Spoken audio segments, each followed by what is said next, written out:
Hello, welcome to the Carter Fitness and Nutrition Podcast. Stephen here. And Maria, and in this podcast we'll discuss the importance of nutrition, health and well-being, fat loss myths, supplementations, gaining muscle, competition prep, natural testosterone boosters, and many more. Let's go through the basics of fat loss. So today we'll be going over a lot of other ways you can lose fat. Such as if you have your calories below maintenance, this can also allow you to burn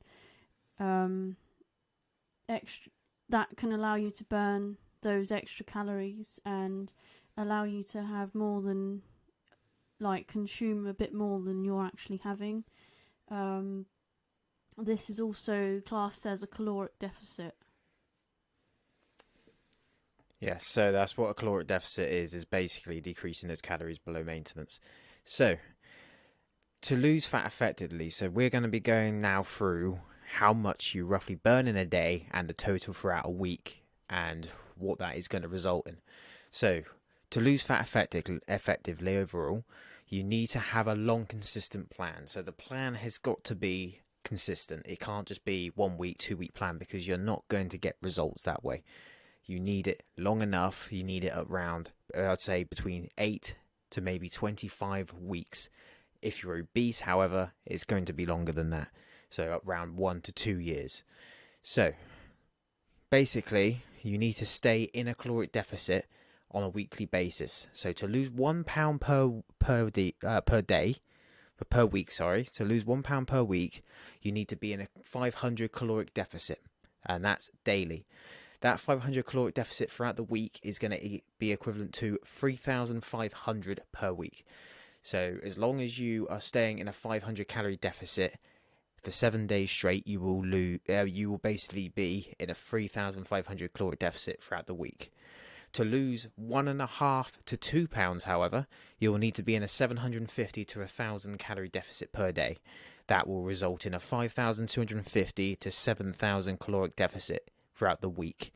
And the more the deficit is, so the more drastic the deficit is, the more fat you will burn overall. I would advise to try and stay in the lower end, around 500, maybe 750. But the further you push, the harder it gets. Do you need refeed days or to continuously decrease calories once you plateau? So my answer to that is yes, I think refeed days are necessary. And to continuously decrease calories, I think can lead to a lot of lethargic and feeling that very tired. To be honest, refeed days can be necessary if your calories are too drastically low. For example, I know this is going a bit off track, but for example, if someone's on prep, like competition prep, now and then you'll probably need that refeed to boost your energy, to help. But I wouldn't say refeeds are actually essential to have on a daily basis, but you can have them to help with energy if you want. Yeah, so what refeed days basically are is you're in that caloric surplus consuming mostly carbohydrates. So let's say on your diet you're consuming around 100 grams of carbs on a daily basis. Obviously your protein's going to be high, your fats are going to be around moderate. So when you start feeling that tiredness, when you start feeling that fatigue throughout the week, that's when you think, okay, so one day, maybe 2 consecutive days, you are going to have a refeed. And this refeed will allow you to feel better, have more fullness in the gym. So basically, the more glycogen stores, the better you perform, the better you feel. The refeed would also help refuel your glycogen receptors in your body, so it would probably help you feel a lot better than you were before. There is a hormone, however, that causes you to be hungry all the time, and that is the hormone ghrelin. So ghrelin is basically known as the hunger hormone, which also increases, especially when you're on a fat loss diet. So when you're trying to decrease those calories, your body is begging to eat more to try and maintain its current weight. And the last thing you don't want to do is to give in to those ghrelin hormones, because when you do, you'll start to binge, and then once the binge goes out of hand, you won't be able to stop it. I would recommend not to let it go that far. Yes, exactly that. So let's just go by experience. When I was on prep, basically it came up towards the show where I was down to 2100, so that's around a 750 caloric deficit. It got really tricky. Obviously ghrelin was kicking me in the bum so hard that obviously I ended up binging one night. So I ended up binging on mostly the food that I was meant to have on my carb update before the show. So I ended up eating loads of biscuits. I ate like sugar-free biscuits, wasn't it? Yeah. And they were high in fiber, and the next day I just felt really lethargic. So that's where you've just got to try and manage the best you can, especially when it comes to refeeds. When it comes to continuously decreasing calories, I'd be mindful when it comes to that. Being in a caloric deficit is okay, but I wouldn't keep drastically decreasing your calories, because what's going to happen, your energy resources in your body are going to start depleting and depleting over time, and you're going to have no energy for anything. Yeah, so basically, when your energy goes down, your performance goes down, your testosterone levels go down, and overall, you're just going to feel miserable, you're going to be moody. That's not what you want. So that's why refeed days really come into good use, because drastically decreasing your calories, let's say you're on 3,000 calories, right, on a daily basis, that's for your maintenance.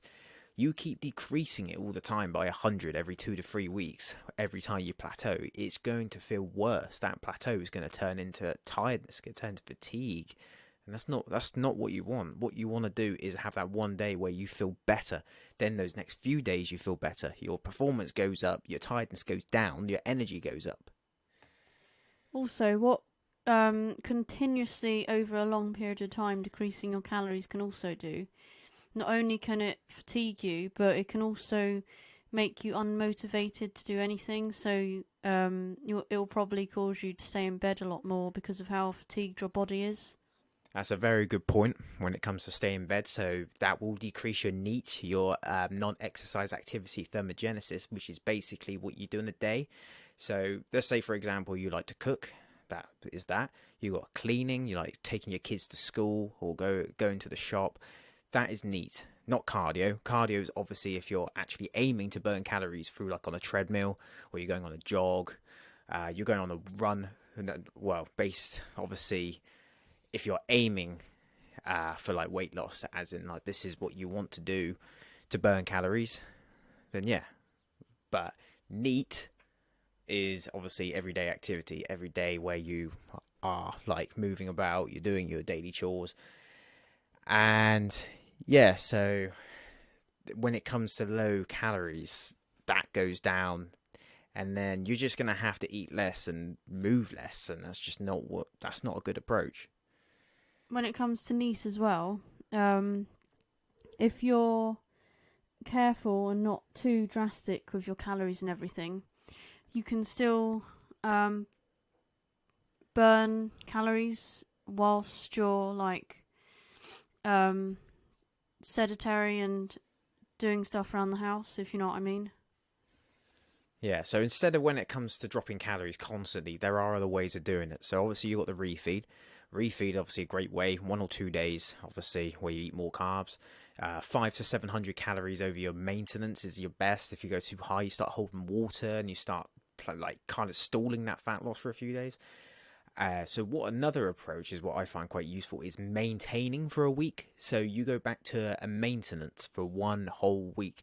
And what this does, that tricks the hormone leptin, which is the hormone that decreases when you lose fat. And what this hormone allows you to do is actually allow you to burn more body fat. So ghrelin is the opposite, makes you more hungry. Leptin makes you less hungry and more able to burn body fat.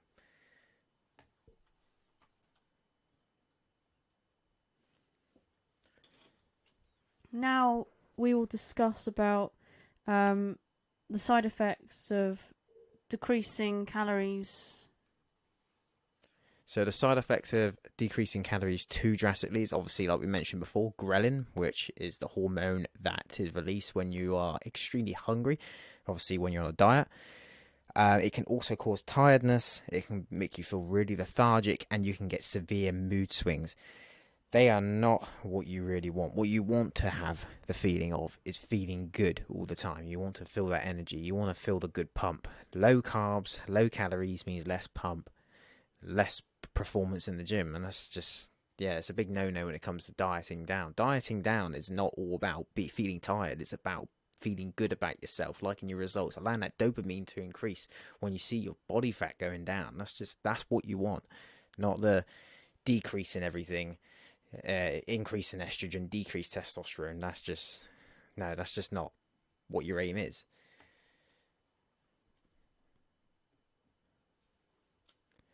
And that's about it for the podcast, guys. I hope you enjoyed.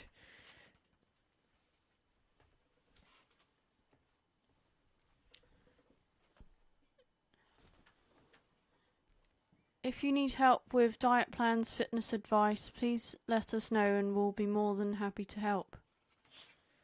For even more tips, facts, workouts, and fitness advice, please follow our fitness page on Instagram, CarterFitness90, and please like and subscribe to our YouTube channel, Maria and Stephen Carter, Carter Fitness and Nutrition. If you would prefer to get in touch via email, our email is carterfitnessandnutrition@gmail.com. We both hope that you enjoyed our podcast. Thank you.